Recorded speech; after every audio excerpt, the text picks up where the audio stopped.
Bismillahirrahmanirrahim. Assalamualaikum warahmatullahi wabarakatuh. Waalaikumsalam. Salam, Om Swastiastu, Namo Buddhaya, salam kebajikan, salam sejahtera bagi kita semua. Sampurasun. Rampes.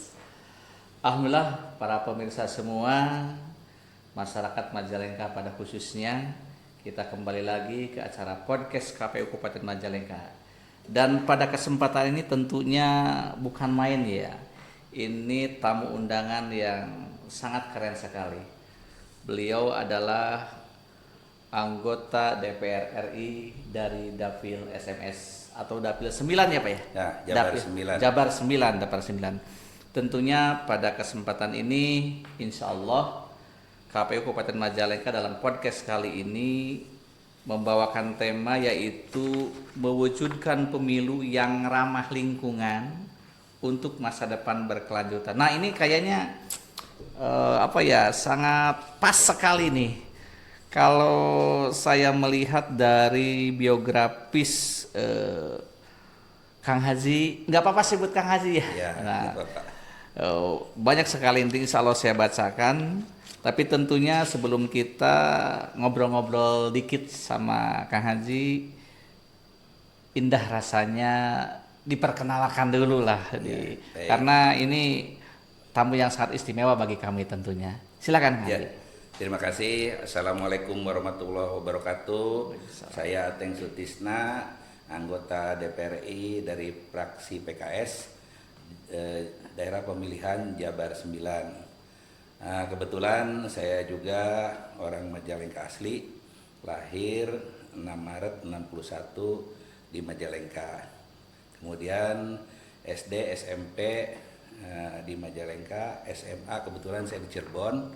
Ya. Kemudian saya melanjutkan ke perguruan tinggi di IPB dan terus tinggal di Bogor karena terkait dengan usaha yang saya kembangkan di sana. Ini pendidikannya bukan main nih, Kang Haji. Saya nggak apa-apa sebut Kang Haji saja atau Pak Dewan atau gimana nih? Udah Kang Haji aja. Kang Haji aja ya. Ya lebih akrabnya sih kita sebut Kang Haji ya. Jadi izin Kang Haji nih ya. Podcast kita ini sudah lama di sini dan alhamdulillah tamu-tamu undangan yang hadir di sini dari berbagai kalangan. Dan pada kesempatan ini tentunya kita mencoba bergaining dengan rekan-rekan yang ada di dewannya, baik DPR RI, DPR Provinsi atau DPRD tentunya. Ini adalah sebuah terobosan bagaimana kita menyambut utuh tentang persiapan pemilu dan pilkada itu sendiri berangkat dari suara dewan itu sendiri. Dan tentunya KPU hari ini adalah sebuah penyelenggara yang ada di lembaga negara itu sendiri yang diberi kepercayaan utuh berangkat dari Undang-Undang Pemilu Nomor 7 2017, maka tentunya pesan-pesan baik yang berangkat dari masyarakat, pesan-pesan yang berada dari lembaga kami khususnya perlu disampaikan ke DPR juga tentunya. Pada waktu itu mungkin Kang Haji berada di Komisi 2 yang betul. Di bawahnya ada penaungi kami juga. Betul. Pada kesempatan ini Kang Haji berada di Komisi 12 yaitu tentang SDM kalau nggak salah. Nah, kalau tentang SDM tentunya ini pas juga nih dengan ramah lingkungan lingkungan, tentang energi juga kan gitu. Tentunya.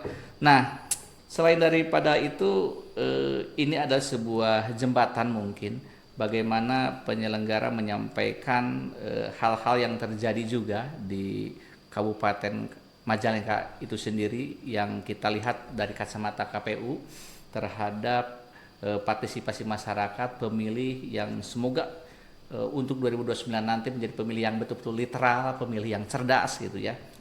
Karena kalau pemilihnya literal, pemilihnya cerdas akan menghasilkan pemimpin-pemimpin yang cerdas juga lah gitu, pemimpin yang baik. Pada kesempatan ini saya ucapkan sangat terima kasih banyak ya kepada Kang Haji dan izin nih saya membacakan biografis yang Kang Haji ya. Ya, silakan. Teman-teman semuanya pemirsa, ini beliau sudah menyampaikan dari daftar riwayat pendidikan. Ini kalau melihat beliau ini founder atau pendiri-pendiri ini bukan main. Dan tentunya ini sangat keren sekali untuk kalau Majalengka bicara agrobisnis. Karena di Majalengka kan gunung dan air ya. Kalau gunung dan air ini pas sekali. Jadi di Majalengka ini konsultan kehutanan, lalu tentang penangkar bibit, lalu tentang pengada bibit, lembaga sertifikat kehutanan, konsensi hutan di Maluku Utara, pengelola ekowisata, lestari kehutanan dan sumber daya alam, dan beliau semuanya berangkat dari PT yang berbeda dan pendirinya langsung. Di sini juga ada riwayat organisasi, ada Dewan Pembina Himpunan Kerukunan Tani, ada Wakil Ketua Deputi Agribisnis, ada anggota Dewan Pakar Himpunan Peternak Domba Kambing Indonesia, ada Ketua Kompartemen Tanaman, ada Ketua Bidang Sertifikasi Masyarakat tentang Pembenihan, Dewan Pakan Persatuan Sarjana Kehutanan, Ketua Umum Himpunan Konsultan Kehutanan, Wakil Ketua Masyarakat Perhutanan Indonesia. Jadi ini hutan banget, Haji. Kalau hutan banget artinya hijau banget lah. Kalau hijau banget berarti tentunya pas di Majalengka ketika ada Gunung Ciremai di depannya, ternyata harus dijaga keutuhannya. Jadi jangan ada air mata, tapi harus ada mata air. Nah, seperti itu mungkin Haji. Baik, Kang Haji, tentunya visi misinya juga keren-keren, portofolio sudah kami terima.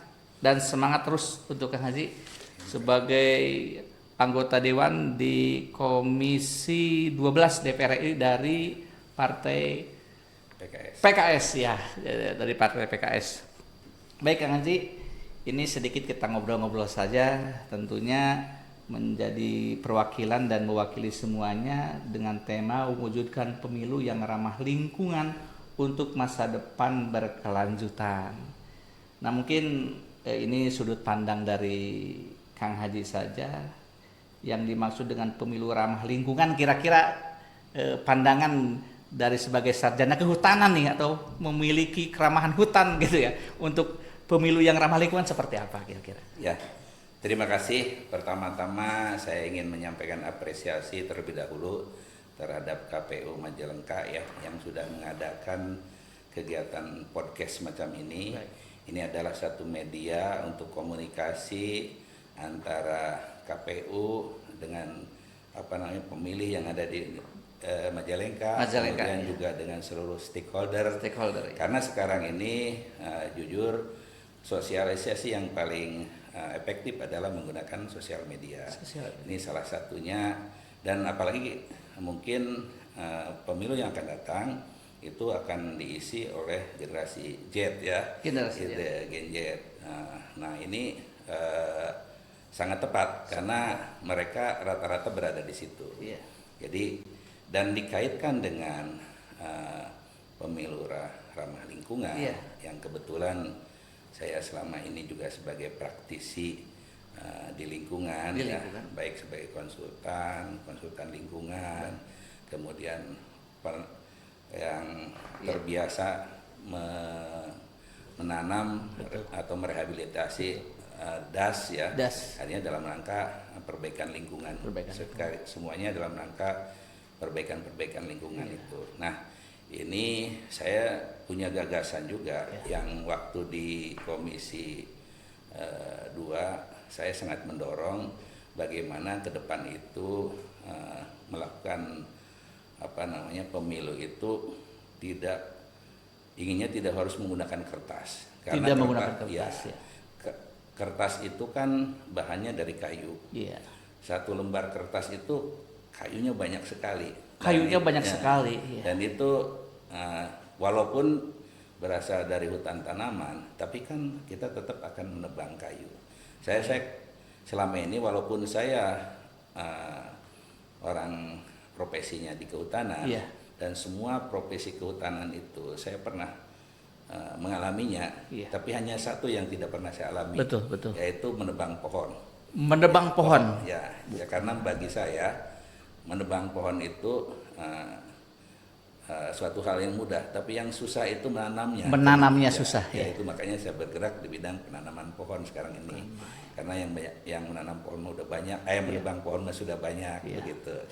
Jadi itu saya merasakan menanam pohon itu supaya sampai hidup sampai umur sekian tahun itu baru kelihatan pohon itu sangat susah gitu ya. 2 tahun belum bisa ditebang. Belum bisa ditebang. Untuk HTI saja minimal itu 5 tahun 5 tahun. menunggunya ya. Sementara kalau itu dijadikan kertas, satu pohon itu paling jadi beberapa lembar kertas saja kan gitu. Nah ini kalau sehingga saya waktu itu mendorong adanya pemilu digital. Pemilu digital. Ya, jadi tidak perlu menggunakan kertas, tidak perlu menggunakan box yang untuk tempat itu juga dari kardus ya. Dari kardus betul. Nah, itu kan kalau dikumpulin seluruh Indonesia berapa banyak? Bukan main. Pemilih aja kalau nggak salah kertasnya ada 5 lembar waktu itu. Iya, 5 lembar. Lembar. Nah, itu untuk pileg sama pilpres ya. Belum nanti pilkada. Belum pilkada betul. Nah, itu kalau dikalikan ke sekian pemilih itu bisa ribuan hektar bahkan ratusan ribu hektar itu pohon. Ratusan ribu hektar akan hilang. Itu saja, iya. Memang bagi industri HTI sangat prospek. Tapi kan kalau melihat dari alam, itu terjadi degradasi. Belum lagi kadang pengambilan kayunya itu tidak dari hutan yang ditanam, ambil dari hutan alam. Itu kan tambah merusak ya. Jadi dan dikaitkan dengan generasi yang akan datang bahwa mereka itu akan mengarah ke digital, sebetulnya ini sangat cocok untuk ramah lingkungan itu. Generasi yang akan datang sudah mendukung karena anak-anak muda sekarang lebih suka menggunakan HP atau apa secara digital lah ya. Gitu. Cuma memang ada masalah sekarang mungkin belum bisa diterapkan 100% kalaupun diterapkan karena masih ada generasi tua yang kadang-kadang mereka masih belum menguasai teknologi ya. Mungkin HP juga ada yang nggak punya. Nah, itu yang menjadi masalah gitu. Dan rata-rata pendidikan kita masih SD. Jadi memang belum bisa diterapkan 100%. Tapi kalau bisa dikombinasi itu sangat luar biasa tuh. Artinya bisa mengurangi penggunaan kertas yang begitu banyak. Itu salah satunya. Nah, ramah lingkungan dalam arti pemilu yang saya pahami tidak hanya sekedar ramah lingkungan dalam penggunaan bahan alat-alat untuk pemilu ya. Nah, dalam pelaksanaan pun kita harus membuat suasana yang ramah. Saya sangat tertarik dengan TPS yang kreatif ya, dihias dengan begitu baik, suasananya indah, kemudian dengan pelayanan yang ramah, itu bentuk keramahan pemilu, betul. Jadi ada dua sisi ramah itu. Ramah dari sisi pelaksanaannya, ramah dari sisi peralatannya, bahan-bahannya. Itu pun harus kita dorong tuh kreativitas untuk membuat suasana yang nyaman. Jadi tingkat partisipasi itu akan meningkat karena orang senang datang ke situ. Apalagi ada mungkin hiburannya atau musiknya gitu ya. Nah, dilayani dengan ramah. Jadi kalau itu bisa dilaksanakan dalam penyelenggaraan pemilu, dua ramah itu yang dijadikan untuk itu, saya kira selain untuk menunjang keberlanjutan alam kita, kita juga bisa meningkatkan partisipasi pemilih mungkin gitu. Itu kira-kira yang ya saya pahami ya. Siap. Ini memang kayak gayu bersambut ini ya. Kenapa disebut gayu bersambut? Kita sebagai penyelenggara, izin Kang Haji ya. Ini surat edaran dari pusat KPU RI ini turun pada waktu itu bahwa kita juga harus menanam pohon pada waktu itu. Jadi waktu kita ada rekrutmen badan ad hoc PPS dan PPK pada waktu itu, nah di sana turun surat edaran bahwa penyelenggara harus menanam pohon. Kenapa harus menanam pohon nih? Ternyata sudah disampaikan nih oleh Kang Haji di sini.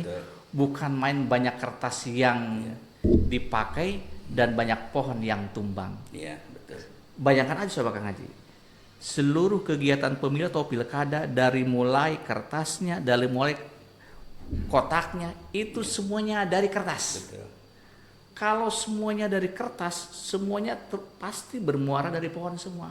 Ya. Kalau toh pohonnya tumbang semua, apakah mungkin besok akan nyoblos lagi pakai kertas kan gitu? Betul. Nah ini sangat penting, tentunya berarti ada apa ya, terobosan. Mungkinkah Kang Haji apa ya, setuju dengan adanya e-voting kayak seperti hari ini yang sedang digencar-gencarkan? Karena mungkin di dunia ini tidak banyak yang menggunakan, hanya beberapa negara yang hari ini memang menggunakan kertas pemilu dan pilkada ini. Banyak negara yang sudah menggunakan e-voting. Walaupun memang di Indonesia ini kan bukan main ya, hanya beberapa tahun untuk mengadakan pemilu serentak dan pilkada serentak ini. Beda dengan negara-negara yang lain ya. Dan itu juga memang diacungkan jempol oleh negara yang lain. Tetapi dengan hal ini juga kan ada sisi trouble-nya. Kertas memang harus diproduksi, tapi hutan juga harus hilang. Betul. Berarti kalau begitu, menurut Kang Haji seberapa jauh isu lingkungan perlu dibahas dalam penyelenggaraan pemilu ini? Ya, sebetulnya sempat saya rilis ya, Ya. sempat saya angkat, tapi memang mungkin belum banyak yang Ya. concern terhadap hal itu. Ya. Bahkan saya punya ide gimana nih kegiatan pemilu itu. Betul. Nah, pada hari H pemilu itu disediakan juga bibit-bibit gitu Ya, kan, ya. bibit-bibit tanaman, Ya. ya. Bukan karena saya tukang bibit ya, ya itu juga ada Ya, artinya. Dia siap. penangkar bibit bisa itu juga kan, atau bibit ini dari mana saja. Tapi yang penting Ya. disediakan kan sekarang setiap BPDAS itu punya itu Kang, punya persemaian permanen. Persemian permanen. Ya, Iya. yang bibitnya itu nanti dibagi-bagi Iya. ke masyarakat untuk ditanam. Iya. Ini alangkah indahnya kalau pemilu ini sambil menyadarkan bahwa dengan pemilu ini telah membuat degradasi atau kerusakan lingkungan karena menggunakan kayu tadi. Betul. Kertas itu menggunakan kayu. Nah, pulangnya setiap itu dapat souvenir Ya. berupa tanaman tadi. Ya. Suruh mereka tanam di sekitar rumahnya kan gitu. Iya. Ya, artinya ini untuk mengembalikan bahwa kita sudah membuang-buang kertas. Ya, karena kan setelah dicoblos mau diapain lagi kan? Iya, dibuang, betul. Dibuang. ujung-ujungnya kan? Dibuang. Iya. Iya. Kita nanam pohon gitu kan sebagai bentuk bahwa kita tuh Iya. sadar terhadap Iya. lingkungan. Ya, itu hanya sekedar ide waktu Iya, itu ya. iya. Tapi ini harus diberikan pemahaman juga Iya. bahwa kegiatan ini telah menghabiskan ratusan ribu hektar Iya. untuk kegiatan pemilu ini untuk mencetak kertas. Bukan main ya. Ternyata memang ini menjadi pemikiran nasional, Kang Haji. Di sisi lain kita melakukan pesta demokrasi ini adalah dengan cara yang hari ini dilegalkan oleh undang-undang seperti itu, masih nyoblos ya. Ya. Tapi di sisi lain ada PR bagi kita bahwa lingkungan harus tetap ada. Ternyata seiring dengan itu lingkungan juga harus hilang. Jadi menurut Kang Haji, kira-kira tantangan terbesar dalam mewujudkan pemilu yang minim sampah nih, ini kan tadi menjadi sampah nih. Ya. Tantangan yang terbesar dalam mewujudkan pemilu yang minim sampah dan ramah lingkungan harus seperti apa nih? Ya, yang pertama tadi kita mungkin harus mulai mencoba ya, menggunakan pemilu dengan e-voting. E-voting. Walaupun belum semuanya. Paling tidak sebagian yang sudah bisa menggunakan e-voting, kita menggunakan e-voting. Sehingga hanya orang-orang tertentu saja yang menggunakan nyoblos. Dan itu mungkin akhirnya jumlah TPS bisa dikurangi. Jumlah TPS bisa dikurangi. Tertentu saja, misalnya udah tua-tua, kita ini untuk. Jadi dibagi klaster saja lah gitu ya. Katakanlah mungkin dicoba dulu separuh menggunakan e-voting, separuh menggunakan ini. Cuma mekanisme seperti apa ya? Mungkin orang IT yang ngerti lah ya. Betul. Kalau saya punya gagasan, kalau ini secara digital ini sangat efisien terhadap lingkungan. Kemudian selain hanya kerugian dari sisi pohon dan degradasi hutan aja, sebetulnya ketika ini ditebang karbon pun kan menjadi Betul. padahal kalau pohon itu tetap berdiri itu kan menghasilkan karbon yang untuk bagaimana mendukung tidak terjadinya perubahan iklim yang ekstrim. Betul. Kan gitu ya. Yeah. Kemudian dengan ditebangnya pohon terbuka selain longsor mungkin salah satunya menyebabkan banjir. Apalagi nih di saat-saat seperti ini kita sedang mengalami bencana Betul. yang luar biasa. Luar biasa.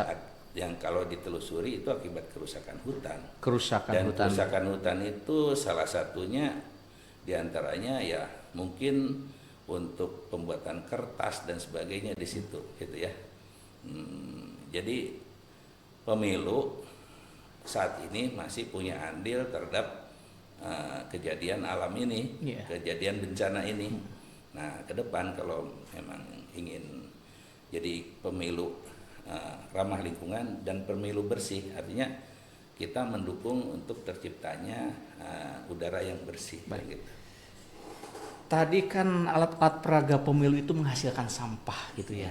Nah, untuk ramah lingkungan kira-kira ada ide nggak untuk sampah itu sendiri? Iya, kalau untuk kertas pemilu sebetulnya masih bisa didaur ulang. Ya. Oh, didaur ulang ya? Daur ulang untuk jadi kertas lagi, tapi kertas daur ulang yang penggunaannya mungkin tidak bisa lagi untuk kegiatan pemilu lagi. Paling mungkin untuk kertas yang untuk boxnya mungkin masih bisa. Jadi ya. bekas HVS atau bekas kertas-kertas kayak gini lah Haji, nggak bisa menjadi ketika daur ulang jadi kertas ini lagi? Tidak bisa, paling jadi kardus, jadi kertas-kertas lain yang sifatnya tidak bisa putih lagi. Dan akhirnya kertas ini kita harus tebang pohon lagi. Tebang pohon lagi. Terbang pohon lagi pemirsa nih. Iya, jadi terus setiap 5 tahun sekali kita akan menebang pohon besar-besaran untuk pemilu saja. Ini coba kira-kira Kang Haji punya hitungan utuh nggak nih? Ini kita udah pasti nih, karena di Indonesia demokrasi kita berbunyinya adalah 5 tahun sekali. Yeah. Belum yang serentak gitu. Hari ini kita sudah mulai serentak, kita kan bukan main kertas yang begitu banyak ya. 5 tahun ke 5 tahun ke 5, kan kemarin ada 5 kertas suara tuh dari mulai presiden, DPR, DPD, lalu DPRD provinsi dan DPR kabupaten. Tiba-tiba datang lagi pilkada. Pilkada udah pasti kan walau provinsi dan kabupaten lah gitu. Nah, tentunya mungkin hanya 2 kertas surat suara, cuman kan gede-gede juga. Dan itu 5 tahun sekali loh, Pak. Kalau 5 tahun sekali dengan populasi serta ekosistem yang ada khususnya di Majalengka saja. Ini Majalengka kan kalau saya lihat tuh rata-rata kehutanannya konsennya di perhutani ya. Dan perhutaninya rata-rata konsennya pinus ya. Kira-kira kertas dibuat dari pohon pinus juga nggak? Itu kan sih. Ada, tapi yang sangat mahal kalau dari pohon pinus. Jadi itu beda kelasnya. Kalau untuk kertas untuk nyoblos gini cukup dari pohon akasia mangium, eukaliptus yang gitu ya. Tapi sebetulnya walaupun kita orang Majalengka menggunakan kertas untuk pemilu, tidak menebang kayunya yang di sini. Tentunya kayunya yang ada di Sumatera, di Kalimantan gitu. Karena pabrik kertasnya ada di sana kan gitu ya. Ya, tapi kan kita menyumbang degradasi hutan di Indonesia ini kan gitu. Ya, selain itu juga menyumbang terjadi perubahan iklim juga kan gitu. Perubahan ekologi juga terhadap tanah, longsor dan sebagainya kan gitu. Bukan. Ini dengerin nih orang Majalengka nih. Dari sekitar 1.100.000 sekian lah DPT yang ada. Pernah 1.038.000 DPT Majalengka. Masing-masing pegang kertas 5 dengan ukuran sekitar 60 cm. 60 cm masing-masing, berarti kali 5. Dari hutan Majalengka kalau mau diambil hilang semua kan? Iya pasti. Gini aja, kalau tidak salah ya hitungannya untuk menghasilkan 1 rim kertas ukuran A4, itu 1 ton kayu. 1 ton kayu menghasilkan 1 rim kertas A4. Bukan main. Tidak salah seperti itu hitungannya. Sementara kan yang kita gunakan kalau nggak salah A4 ya? Ya A4. Bukan A4, A2. Yang besar ya A2 yang besar ya? A2 betul. Itu kan kali 5. Udah Kali jumlah DPT yang ada Iya. dilebihi 2,5% dan Jadi 5%. kalau dijadikan berapa rim, sekian rim kalikan ke ton. Bukan main. Nah, satu ton kayu itu kalau tidak salah 1,3 kubik, 1,4 kubik Hanya menghasilkan sekian kertas. satu rim. Tetapi tentunya sampah-sampah dari 1, sekian ton itu tetap jadi bahan baku yang lain kan? Ya kalau itu diolah kembali, Iya. tapi banyak juga saya nggak tahu di KPU itu apakah ada penampungnya yang bekas kertas bekas kegiatan itu, Betul. atau dibuang begitu saja. Kalau dibuang begitu saja kan jadi sampah lagi. Setahu saya ada badan lelang kalau nggak salah. Kalau Nah, itu berarti kan dimanfaatkan lagi itu. dimanfaatkan lagi. Ya, Iya. artinya jadi bahan baku untuk kertas. Lebih meminimalisir Iya, dari pohon iya, itu sendiri ya.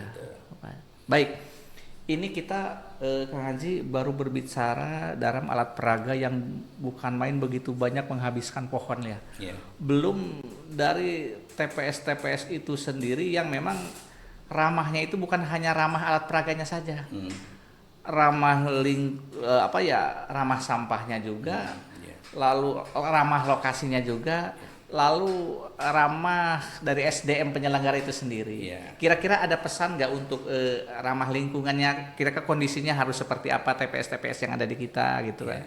Ya, saya sering melihat di TV ya, Iya. bahwa ada beberapa TPS yang dikemas seperti suasana orang mau punya hajatan. Orang gitu punya ya. hajatan, rame-rame. Rame, apalagi kalau nanti di TPS tersebut mungkin ada disediakan snack segala Iya. macam secara swadaya oleh masyarakat ya.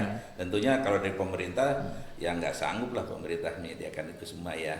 Maksudnya dengan kesadaran dari masyarakat nih, Iya. bagaimana dibikin suasana pemilu ini kayak seperti orang hajatan Iya. kan gitu. Ada penerima tamunya, Iya. kemudian diterima dengan ramah. Iya. Dan kayaknya itu akan menjadi menarik gitu. Jadi mungkin datangnya ke TPS tuh ada kesenangan tersendiri gitu. Itu yang saya gambarkan kalau semua TPS bisa dibuat seperti itu. Jadi kayak ke TPS itu bukan terpaksa gitu. Baik. Gitu.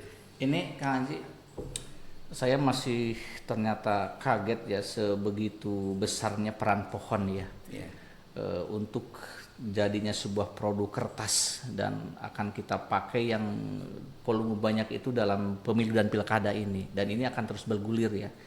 Info dari pemerintah hasil keputusan MK nomor 135 itu kalau tidak salah kan antar nasional dan lokal. Nasional adalah DPR, Presiden, dan DPD lokal yang seperti yang tadi disampaikan. Itu kan 2029 tambah 2 tahun atau 2 tahun setengah baru 2031. Itu kan berdekatan sekali.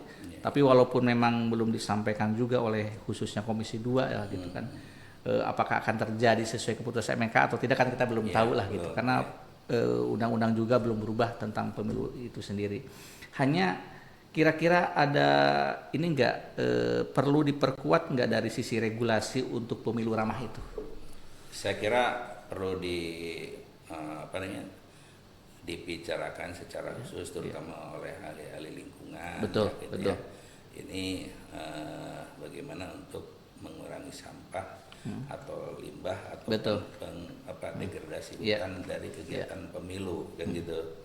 Ya, walaupun 5 tahun sekali kan jumlahnya sekarang kalau 1 hektar itu kan paling dapat kayu 150 ton. Iya. Berarti kan cuma 150 rim. Iya. Ya, 150 rim. Kalau jadikan A4 mungkin hanya jadi seperempat rim. Berapa Bukan rim main. itu atau katakanlah 100 lembar ini ya. Iya. Dibagi 20. Jadi 20 orang itu akan menghabiskan kayu 1 ton kan, atau jadi satu hektar itu hanya untuk pemilu 20 kali 150 dibagi 20 jadi cuma 75 orang. Makanya mahal sekali pemilu Ya, dan 1 pilkada ini. hektar, gitu kan. Kalau di sini 1 juta udah berapa puluh hektar, ribu hektar gitu. Bukan main. Jadi itulah kira-kira ini kita harus sadar lingkungan kita menurun terus, jadi harus ada upaya-upaya apapun kegiatan kita termasuk pemilu, bagaimana tidak mengancam terhadap lingkungan. Baik.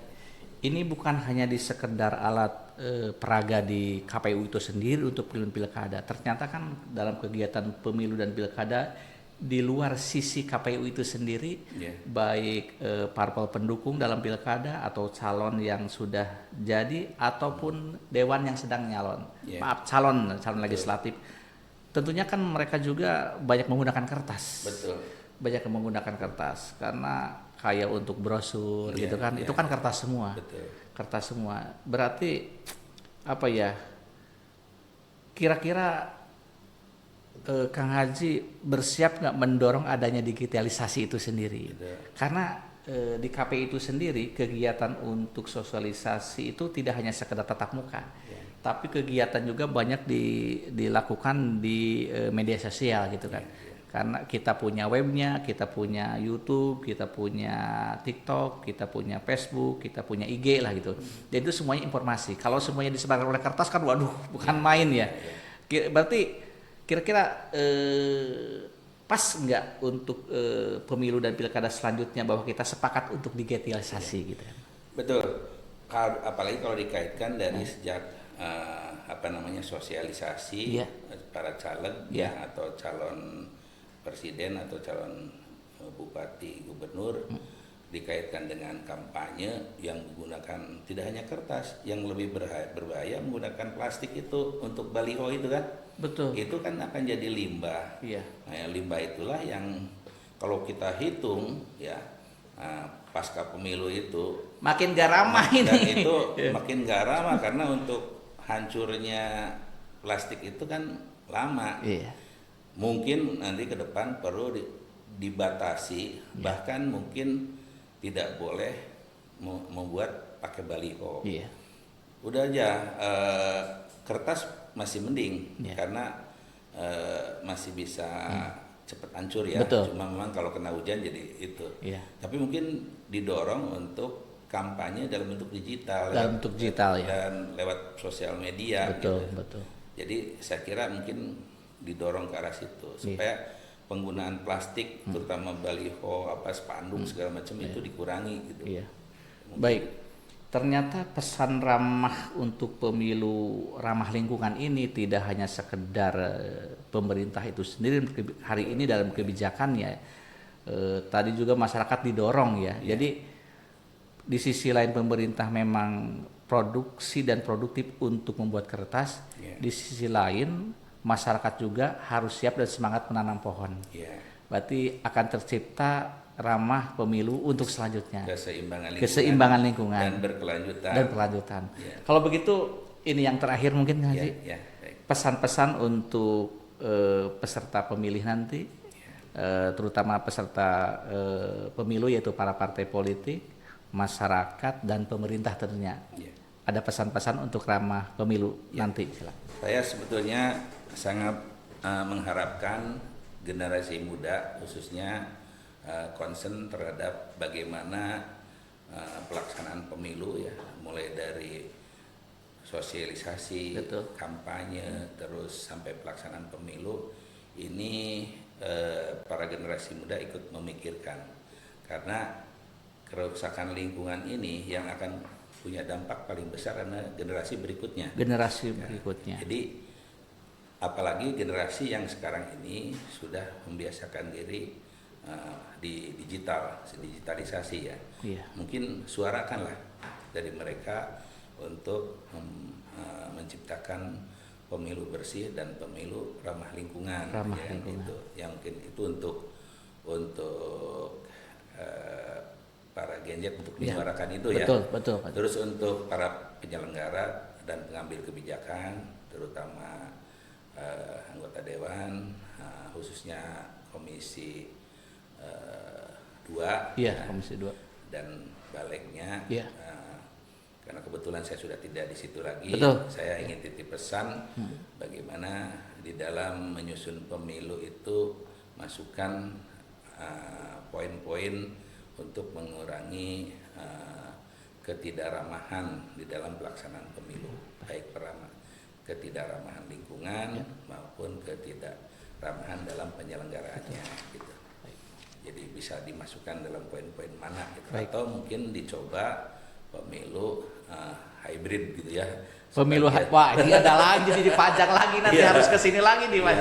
Ada pemilu hybrid ya. Iya, ada sebagian digital, sebagian konvensional gitu. Sebagian digital, sebagian konvensional. Iya, dicoba hybrid. Hybrid ya. Pemilu hybrid ya. Bukan tentang BPP-nya saja hybrid nih ya. Ternyata alat peraganya juga harus hybrid ternyata. Bukan main. Baik. Terima kasih ya Kang Haji di sini sebagai anggota Dewan Komisi 12 DPR RI. Beliau dari Dapil Jabar 9 yaitu Kabupaten Sumedang, Majalengka dan Subang. Atas nama Insinyur Haji Ateng Susisna MBA, saya mengucapkan terima kasih banyak sudah bisa datang ke podcastnya KPU. Secara dari lembaga mengucapkan terima kasih banyak. Secara pribadi dari Divisi Sosdiklik Parmas dan para Kasubag mengucapkan terima kasih banyak atas kehadirannya, dan ini merupakan ilmu yang sangat banyak sekali bagi kami. Tentunya ini bisa dilihat lagi dari di kanal-kanal YouTube KPU Kabupaten Majalengka. Nanti juga di subscribe di sana, di like juga. Mohon ke pemirsa ya, nanti ini di subscribe dan di like juga ya. Kita nanti di kanal YouTube-nya. Begitu saja. Terima kasih. Mohon maaf atas kekurangan dan kelebihannya. Baik pemirsa, tutup podcast bersama beliau. Wallahu muwaffiq ila aqwamit thoriq. Wassalamualaikum warahmatullahi wabarakatuh. Waalaikumsalam warahmatullahi wabarakatuh.